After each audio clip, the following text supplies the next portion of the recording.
So world കപ്പിന്റെ ഇത്രയും group stage മത്സരങ്ങൾ കഴിഞ്ഞപ്പോൾ നമ്മൾ മുമ്പ് പറഞ്ഞ പോലെ പ്രഡിക്ഷൻ അല്ല, ഇപ്പൊ നിലവിലെ പെർഫോമൻസിൽ ഏത് ടീമാണ് ടോപ്പ് 5 ടീംസ് ഏതൊക്കെയാണ് നമ്മൾ നിലവിലെ പെർഫോമൻസ് വെച്ച് നമ്മൾ 5 സ്ഥാനക്കാരെയാണ് നിർണ്ണയിക്കുന്നത്. അതായത് അതിൽ 5ാം സ്ഥാനത്ത് വരുന്നത് ഹോസ്റ്റ് കൺട്രി ആയിട്ടുള്ള USA ആണ്.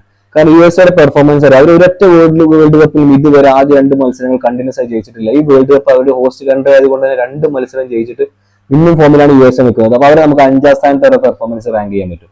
4ാം സ്ഥാനത്ത് വരുന്നത് മറ്റാരുമല്ല, മുൻ വേൾഡ് ചാമ്പ്യന്മാരായിട്ടുള്ള ഫ്രാൻസ് ആണ്.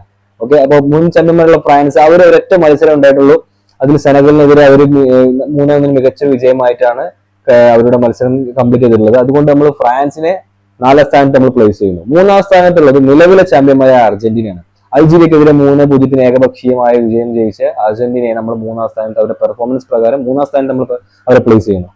2ാം സ്ഥാനത്തുള്ളത് ജർമ്മനിയാണ്. അതായത് ഈ വേൾഡ് കപ്പിൽ നല്ലൊരു ടീം പ്ലേയും അതുപോലെ മികച്ച ഒരു മാർജിനുള്ള ഒരു വിജയം സമ്മാനിച്ചത് ജർമ്മനിയാണ്. അപ്പോൾ അവരെ നമ്മൾ 2ാം സ്ഥാനത്താണ് പ്ലേസ് ചെയ്യുന്നത്.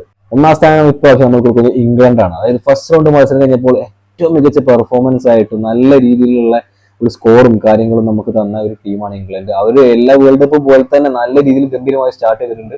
അപ്പോൾ ഫസ്റ്റ് റൗണ്ടിൽ നമ്മൾ 1ാം സ്ഥാനക്കാരായി നിശ്ചയിക്കുന്നത് ഇംഗ്ലണ്ടിനെയാണ്. അപ്പോൾ ഇതിനെ കുറിച്ച് നിങ്ങൾക്ക് അഭിപ്രായങ്ങൾ എന്തെങ്കിലും ഉണ്ടെങ്കിൽ നിങ്ങൾ കമന്റിൽ രേഖപ്പെടുത്തുക. ഓക്കെ.